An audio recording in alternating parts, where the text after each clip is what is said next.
Hi, I'm Kevin Enokino from Redwood Achievements. I'm going to report about architectural computer design. So let's go. Um, what is computer architecture computer design? So it's defined as the end-to-end structure of a computer system that determines how the components interact with each other and helping execute the machine purpose or processing data.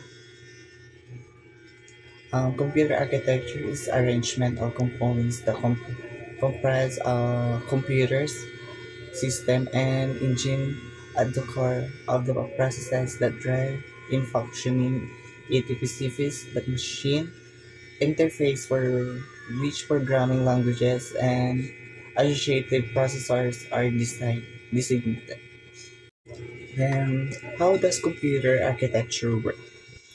Computer architecture allows a computer to compute, retain, and retrieve information. This data can be digits in a spreadsheet, lines of text in a file, dots of color image, sound patterns, or other status of a system such as flash drives.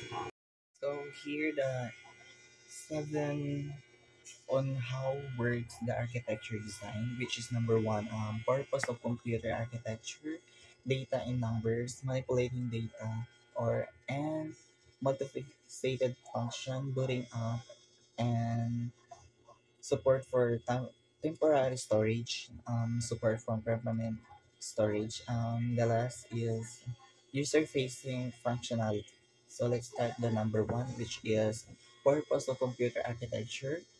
Everything a system performs from online surfing to printing involves the transmission and processing of numbers. And a computer architecture is merely a mathematical system intended to collect, transmit, and interpret numbers. And then number two is data in numbers. The computer stores all data as numerals. When a developer is engrossed in machine learning code and analyzing um, algorithms and data structures, it is easy to forget this. Then number three is manipulating data. The computer manages information using numerical operation. It is possible to display an image on a screen by transferring a matrix of digits to the video memory with every number reflecting a pixel of colors. Then number four is multifaceted function.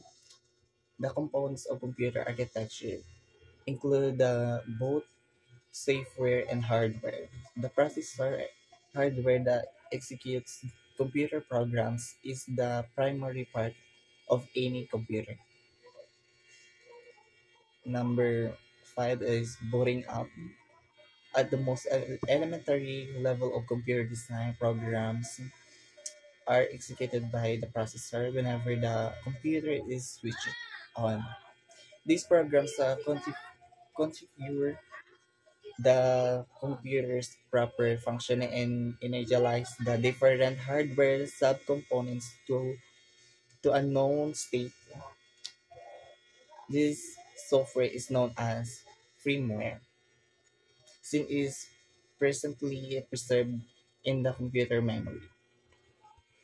Then next is support for temporary storage. Memory is also a vital component of computer architecture with the several types of often present in a single system.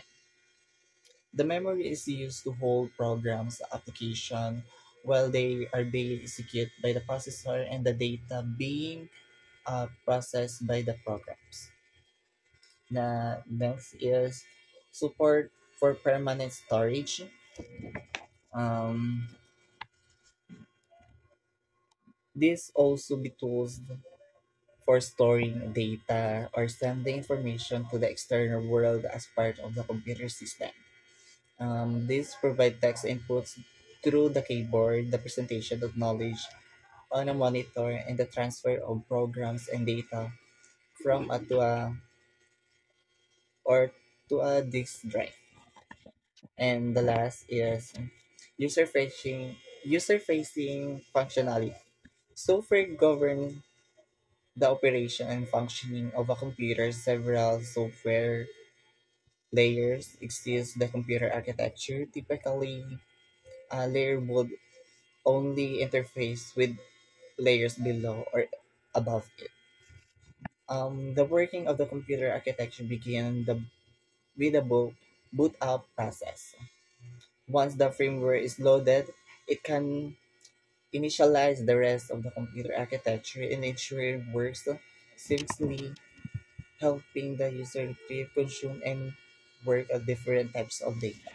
Here the types of computer architecture. It's possible to set up the configure the above architectural components in numerous ways.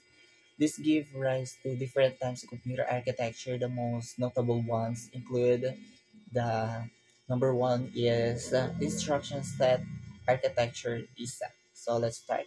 So instruction set architecture, which is called ISA, is bridged between the allows between the software and hardware of a computer. It functions as a programming viewpoint on a machine. Computers can only comprehend binary language 0 and 1, but humans can comprehend high level language, if else, while condition, and the like.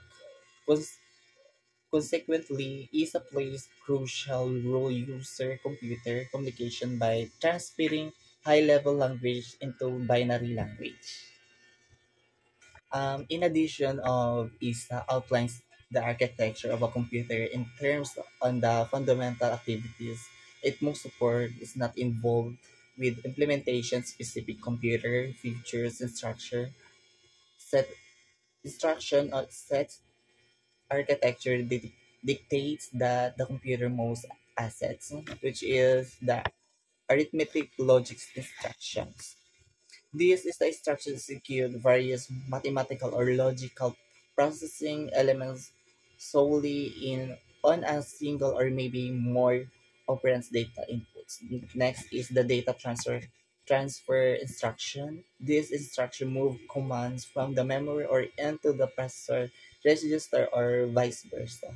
The last and branch and jump instruction. This instruction is essential to interrupt the logical sequence of instruction and jump to other destinations. And then number two is a micro architecture. Micro architectures unlike ISA focuses on the implementation of how instruction will be executed at a lower level. This is influenced by the microprocessor's structural structural design. Microarchitecture is a technique in which instruction set architecture incorporates a processor. Engineering specialists and hardware scientists execute ISA with various. Um, Next is client server architecture. Multiple client remote processors may request and get services from a single centralized server in a client service system or host computer. Client computers allow users to request services from the server and receive the server's reply, service, serves, receive, and react to the client inquiries. Servers should provide clients with standardized, transparent, transparent interface so that they are unaware of a system features, software and hardware components. that are used to provide the service. And clients are the located on the scopes or laptops, while server are typically located somewhere else on the network. On more powerful hardware, this computer architecture is most efficient when the clients and servers frequently perform pre- pre-specified responsibilities. Then number four is single instruction multiple data or SIMD architecture. Single structure multiple data. Computer system can process multiple data points um, concurrently. This cleared the path for supercomputers and the other devices with incredible performance capabilities. In from design, all processors receive an identical command from the control unit, yet operate in distinct data packets. The the shared memory until requires numerous modules to interact with all CPUs concurrently. The last one is multi-core architecture. Multi-core is a framework wherein a single physical processor has the logic of multiple processor. Um, a architecture integrates numerous processing cores onto only one integrated circuit. The goal is to develop a system capable of doing more tasks concurrently, improving overall system performance. And thank you. That will be my report. And the next reporter is Rad Tabon. He explained the components of architectural design and example of architectural design. Thank you.